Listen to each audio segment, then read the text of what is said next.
Two paddlers went out on a calm northern lake and did not come back. For 7 years, the water kept its silence.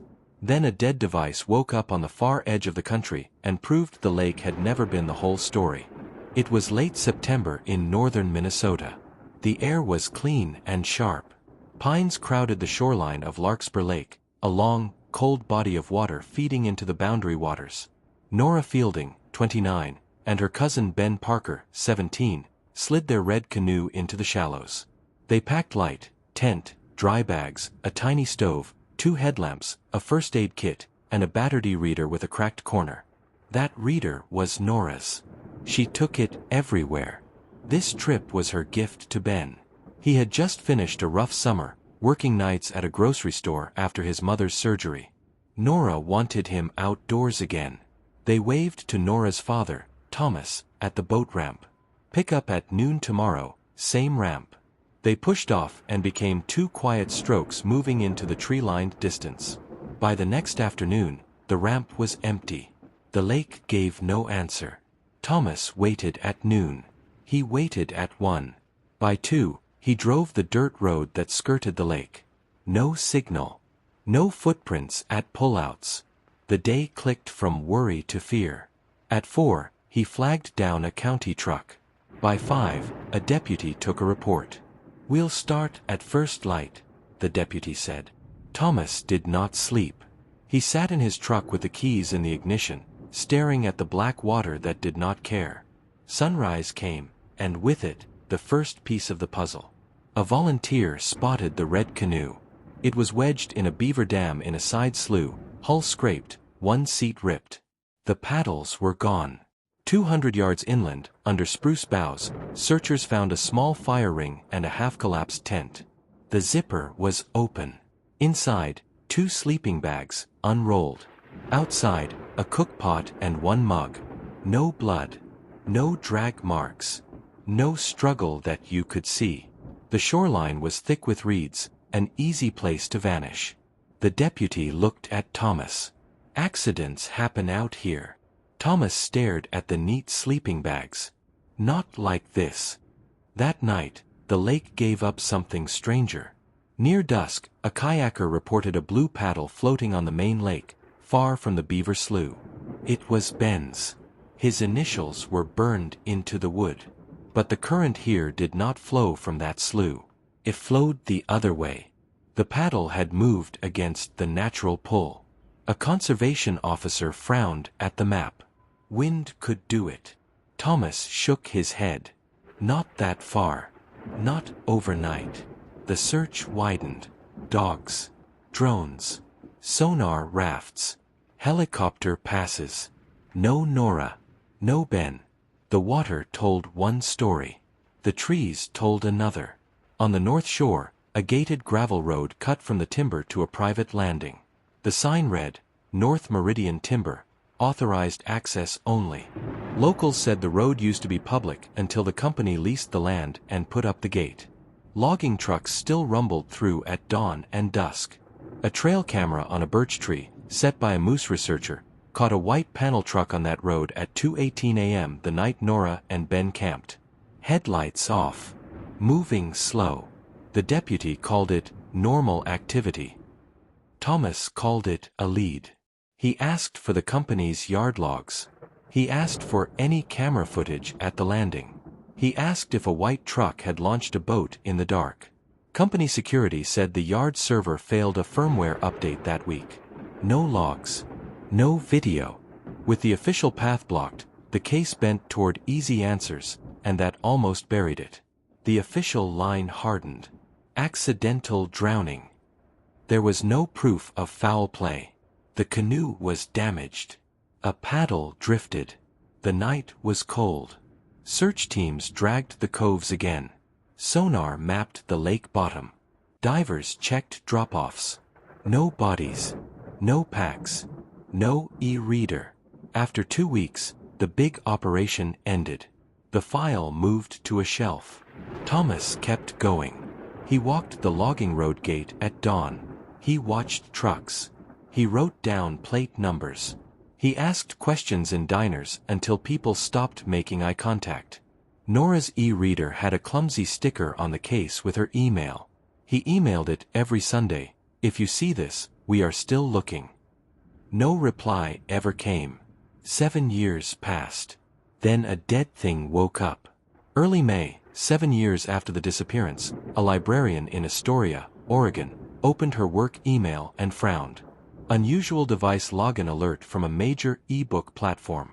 An old reader had connected to Wi-Fi for the first time in years and downloaded a library hold. The account name was N. Fielding. The IP address resolved to a second-hand electronics kiosk 2 blocks from the fishing docks. Police pulled the kiosk camera footage. A man in rubber deck boots and a green hoodie sold a cracked e-reader for $40. The camera caught the sticker for a moment before the clerk peeled it off. You could read the email. It was the same email Thomas still wrote to. The deck boots led to a boat. The boat led to the timber yard. The circle closed with a snap. The seller worked on a freezer trawler, the Sable Dawn, registered in Washington, unloading at Astoria twice a month. He was a deckhand. He said he bought the e-reader from a guy who cleaned fish boxes on the pier. He didn't remember when. He didn't remember a name. But the trawler's manifest showed a line that mattered. Last provisioning, North Meridian Rail Spur, Duluth, Minnesota. It didn't make sense at first. A timber company had a rail spur that sent crates to a fish boat? Customs records were dry, but they told a story. The timber yard shipped industrial supplies to a warehouse that serviced multiple vessels. From there, pallets went out to docks up and down the coast. An FBI analyst flagged the pattern. The warehouse and yard had common ownership through a shell. The road that should be closed was not just for logs. It fed a supply chain. If a box could travel that far, so could something small that once fit in Nora's palm. A federal task force opened the old file. They asked for new warrants. This time, a judge signed them. At the timber yard, agents copied hard drives and took the gate server. The firmware failure from 7 years ago was not a failure. It was a manual wipe on a specific night. At the private landing, a buried junction box held broken camera lines with clean cuts. Inside the office, a clipboard listed after-hours launches that were never reported to the county. The deputy from 7 years ago, now a lieutenant, told a camera he had no memory of those logs. His bank statements told a different story. Paper breaks men who think they are safe. So does water. Spring flood ate at the north bank of a feeder creek and coughed up a dry bag, pinned under roots. Inside, a phone with a dead battery and a little action camera in a cracked case. The lab pulled the files. The last clip from the action camera was jittery. Night. A small light. Nora's voice, low and tight. "Someone's on the water." Ben whispered, "2 motors." The camera turned, and lights bloomed on black water. Engines throbbed. A man yelled, "Hey! You can't be here." A hard bump. The picture flipped. Then only sound. Boots on aluminum. A muffled cry. A thud. The last phone photo showed a white panel truck at the private landing. Timestamp, 2:26 a.m. The easy answer died with a click. Now there was only the hard one. Agents hit the weak points. They pulled truck GPS logs. A white panel truck left the yard at 1:48 a.m., returned at 3:11 a.m., and stopped on an unmarked spur near mile 3. The spur led to a sand pit on company land. They subpoenaed radio traffic. Yard security used coded phrases on a private channel the night Nora and Ben vanished. Package and leak came up 5 times. They flipped a junior guard with a pending DUI. He talked. He said the road was never closed. He said fishing boats sometimes swapped extras at the landing. He said the deputy liked cash. They brought in the white truck driver, a man with a bad back and a worse lawyer. He wanted a deal. He did not tell a clean story. He told the kind that stains your hands. He said he got a call at 2 a.m., go to the landing. Bring the van. He said 2 boats came in with lights off. 4 men. 1 was bleeding from the forearm. They loaded crates and one long tarp. He stared at the tarp because it moved. Someone hissed, "Don't look." He drove to the sand pit. "They burned the tarp there," he said. "They poured diesel and used a long iron bar to break what was inside." He retched when he said that. They told him to go back for the girl. That was the word. Not Nora. Not a name. The girl. He refused. They didn't ask twice. Another truck went. He said he never went to the landing at night again. He said he drank himself to sleep for 2 weeks. There was only one way to prove part of what he said. Dig. A search team walked the sand pit with cadaver dogs and ground-penetrating radar. On the 3rd day, a dog sat. The radar showed a disturbed pocket about 4 feet down, wide and irregular, with metal fragments at one edge. They dug by hand in the last 2 feet. Bones. A broken paddle grip. A clasp from a life vest.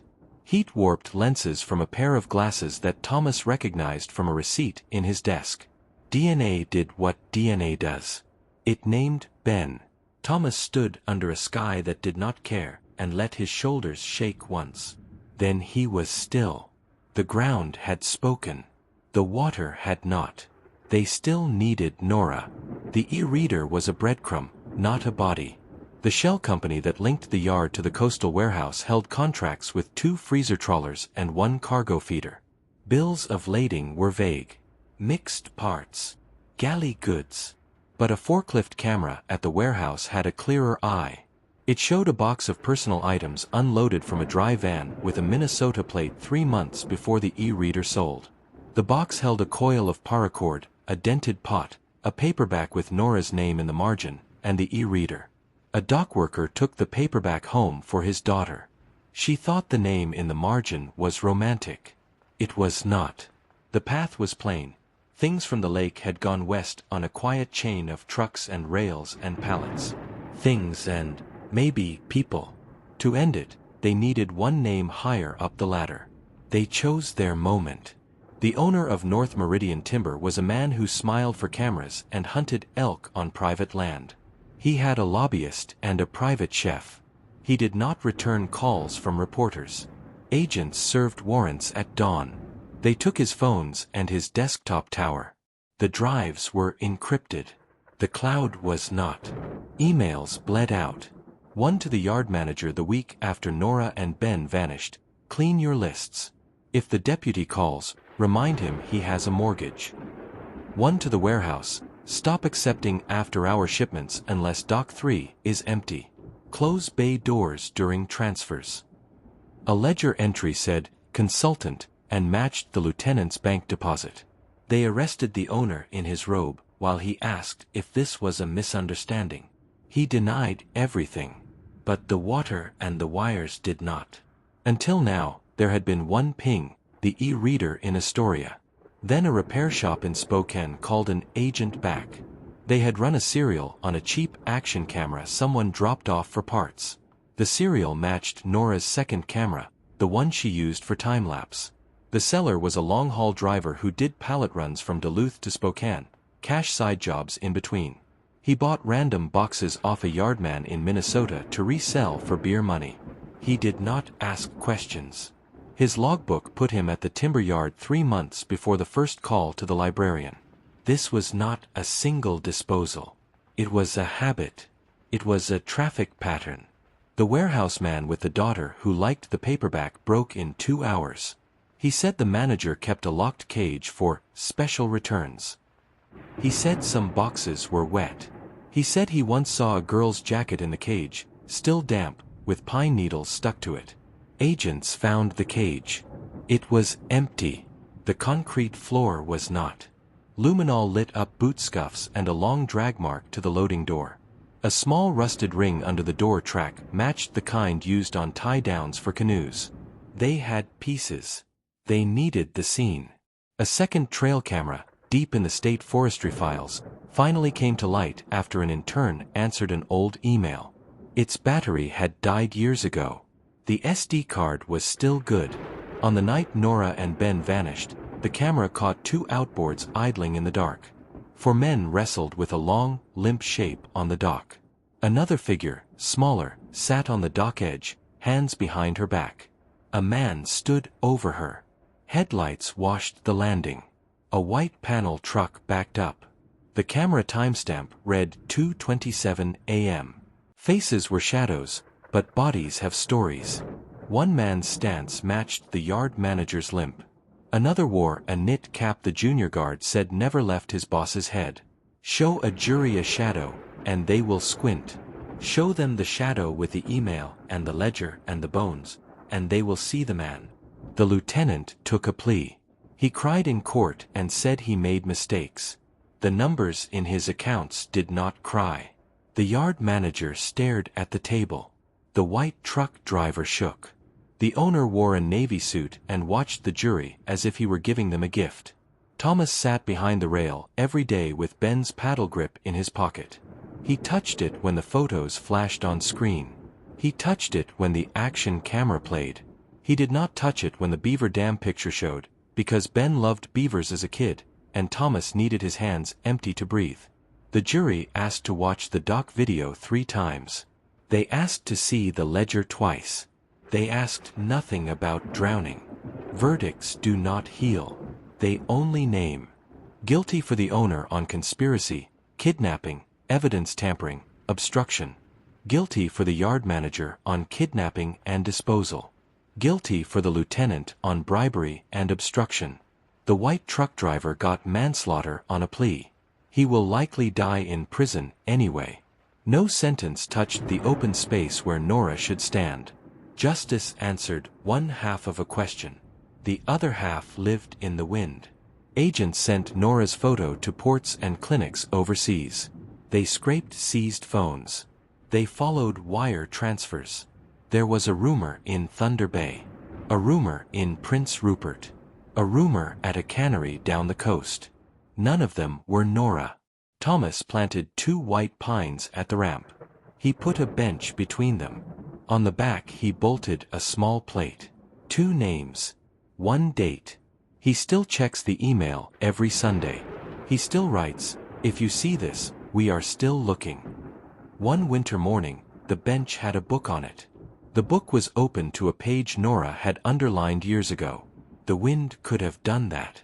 Or someone with cold hands. People like clean endings. Lakes do not give them. Ben came home as bone and metal and ash, and the jury said his name, and that mattered. Nora did not come home. Her name stayed on paper and on screens and in the mouths of people who loved her. That also mattered.